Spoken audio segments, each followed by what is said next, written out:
Yeah. Now, this book is a novel. Is it based on anything, any part of your life? Yes, yes. The bullying part. I was the bully. I was the lead. That part was real. So let's talk. I know you talk about the bullying in the book. I was the bully. I was the lead. So why would people bully you? What do you, when you look back on it, did you figure out why that was a problem in high school for you? I guess when people see that someone is different. I was the bully.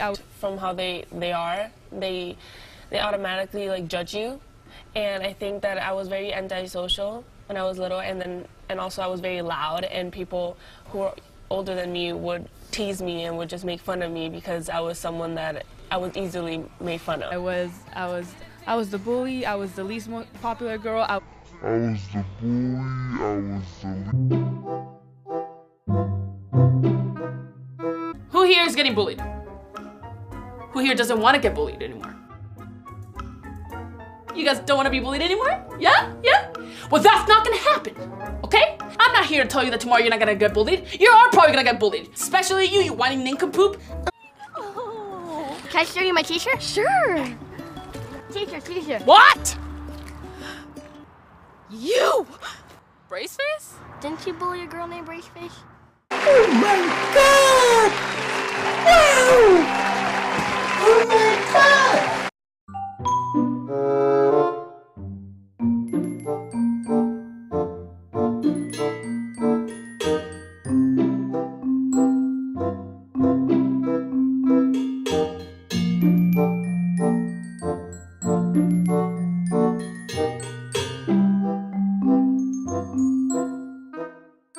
My experiences with Lele Pons have always sucked. So I went up to Lele, I'll never forget, it was her 18th birthday. I went up to her and I was like, oh, happy birthday. Do you want to come to Cheesecake Factory with us? And I shit you not, this bitch, she looks at me and she's like, well, you're the famous one, so you decide. What does that even mean? Like, she's so weird. I mean, I know she's got a weird sense of humor, okay, because I don't really get her style of comedy, no shade, it's just not for me. So maybe she thought that was a joke, but she didn't laugh. She just kind of like looked at me after and I was like, I'm uncomfortable, I want to go away now. But anyway, I just chuckled and was like, oh, okay, I'm just gonna... and then I left. We went to Cheesecake Factory, she ended up coming, and my brother Joey went up to her because he hadn't met her yet. He goes up to her face to face, like, you know, like how humans meet, and he said something along the lines of like, oh, I don't think we've met yet, I'm Joey. No shit, she looks at him with a blank stare and then just stares off and walks away. He didn't take offense to this, but it was really awkward and weird, and I don't know if she just doesn't know how to human with other humans that aren't famous on the internet, but that was like super fucking rude. And then the other experience that I didn't personally have with Lele, but you know, I got friends all around Miami, okay, boo, I don't know who you think you messing with. Seriously, I was born and raised here, so the chances of me knowing someone in Miami or knowing their cousin's cousin is huge, okay? And then Miss Lele comes in, I don't know who she thinks she is, goes to a nail salon in Brickell that my friend works at. And that was around the time where she had just passed me in followers, which I didn't even realize because I stopped checking Vine like 4 years ago. Nor do I care if someone passes me in followers. Like, what?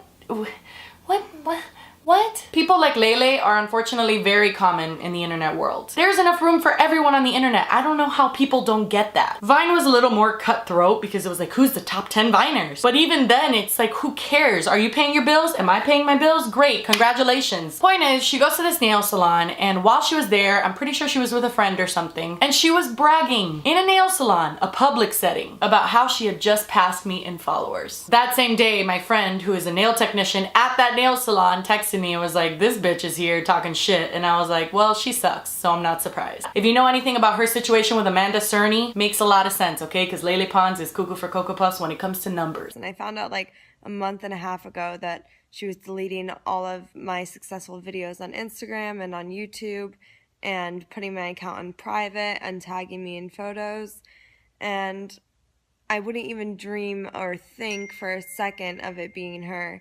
And then when I was playing charades with her one day, she got up and I look over, and this was like end of July this happened, and I look over and then she has my phone in her hand, and I thought she was just Snapchatting, and I was like, wait, that's my phone, and I didn't even know she knew my passcode. And then she's like, yeah, I'm Snapchatting for you, and I'm like, I have like that's really weird. She never does that. And then I went on my Instagram and looked, and my photo was gone. So I didn't say anything, but at that moment I kind of knew it was her. And I just went up to my apartment, and the next day I call her. I'm like, Lele, did you delete my photo?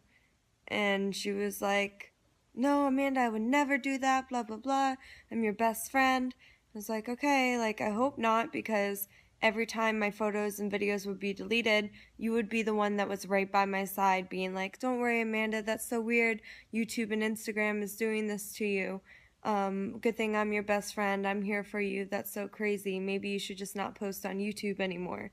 And I'm like, okay, yeah, it's kind of discouraging. Like, I don't know why this keeps happening. But anyway, so she came up to my house later that day and was like, Amanda, are you still going to come to Italy? And I'm like, no, of course not. Like, never. I can't be friends with somebody who deleted my stuff. And she's like, Amanda, I didn't delete it. I'm like, Lele, did you delete my videos? And she's like, okay, I did it. I'm like, why? Why did you do that? And then she said she didn't want to talk about it. And then she said, because she's Latina, and then she goes and reaches out to her fan accounts because all of them were asking why we weren't following each other. So she decided to secretly go and explain it to them. And then I started to get attacked by all of Lele's fan accounts saying, Amanda's a cunt, Amanda's mean to Lele, blah, blah, blah. I'm like, what is this coming from? It's just been hectic. All these, like, the press and everything has been reaching out. Like, Lele sent 2 cops up to my house to ask me to take down the post that I did on my Instagram account. And I'm like, no, I'm not going to take down my post. That's me just revealing the truth of the situation and how, like, she